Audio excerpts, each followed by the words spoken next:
Fala galera que se liga aqui no canal Elétrica em Questão. Então vamos aqui a mais uma questão agora de máquinas elétricas que fala o seguinte, ó. Acerca da partida de motores elétricos de indução, é correto afirmar que... Então aqui, ó, falando sobre motores elétricos de indução. São motores de corrente alternada. A. Os motores elétricos, durante a partida, solicitam da rede de alimentação uma corrente de valor elevado. Opa, até aqui está correto. Sim, durante a partida é realmente solicitada uma grande corrente da rede. Mas vamos ver aqui o que tem mais à frente. Da ordem de 100 vezes da sua corrente nominal. Então ele fala da ordem de 100 vezes. Não. Então, didaticamente, nós falamos ali mais ou menos ali de 5, mantendo a média, né? De 5 a 10 vezes da corrente nominal. Então, a alternativa A está errada. Alternativa B, vamos analisar.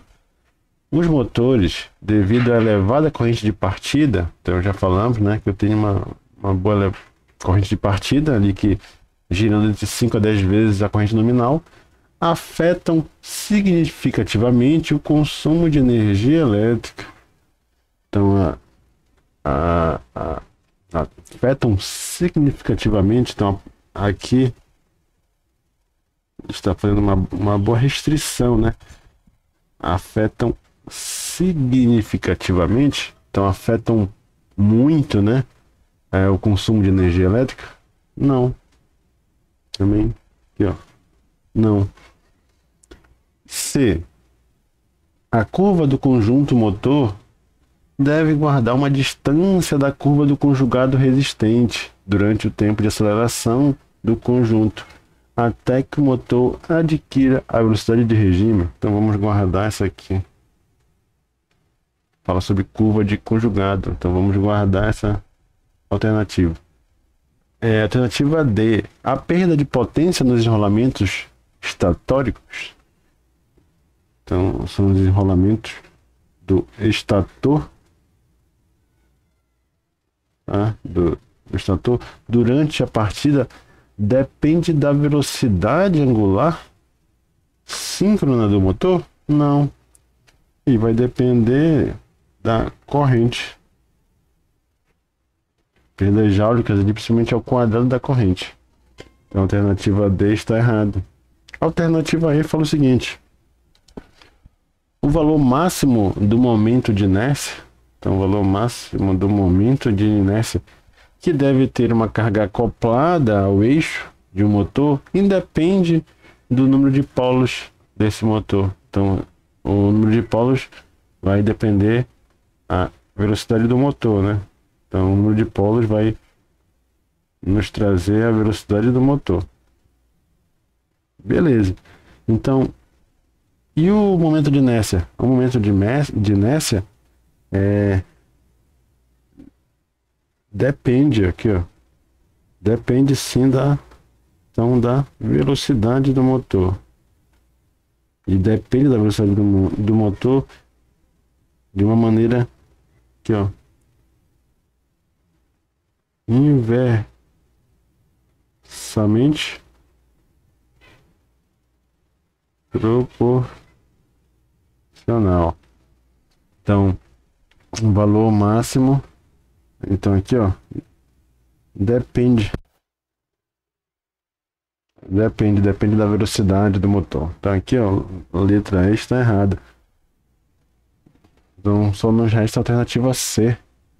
Eu trouxe aqui uma curva, né? Uma curva de conjugado. Então aqui, essa curva de cima começa aqui e termina logo aqui abaixo. É a curva de conjugado do motor. Então, aqui, no caso, vamos falar aqui de conjugado do motor, seria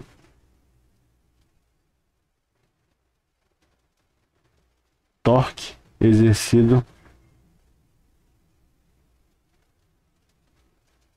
pelo motor, o máximo de torque que o motor consegue impor a uma carga. Enquanto que aqui embaixo eu tenho o conjugado resistente. Quem seria o conjugado resistente? Seria ali, ó, entre aspas, o peso, tá? O peso da carga que é exercido no eixo do motor. Então, entre aspas ali, entre aspas aqui eu tenho o conjugado resistente, é o torque resistente, é o torque resistente. É o torque exercido pela carga. Então, o motor vai tentar acelerar, né, o eixo, enquanto que a carga vai exercer uma força contrária. A carga vai exercer um torque resistente. Então, o torque do motor, aqui é na escala aqui, ó, conjugado do motor. Então, o conjugado do motor,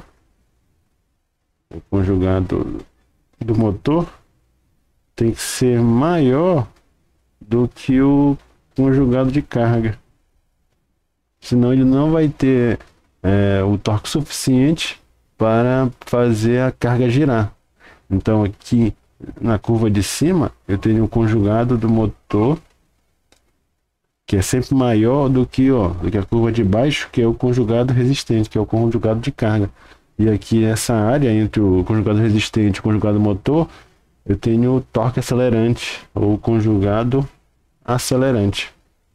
Então, em nenhum momento aqui do desenvolvimento de velocidade da minha carga, o conjugado resistente pode ser maior do que o conjugado do motor. Então, vamos imaginar aqui que eu tenho o seguinte gráfico. Tá aqui a curva de conjugado resistente. Chega uma hora que ele eleva e depois ele reduz.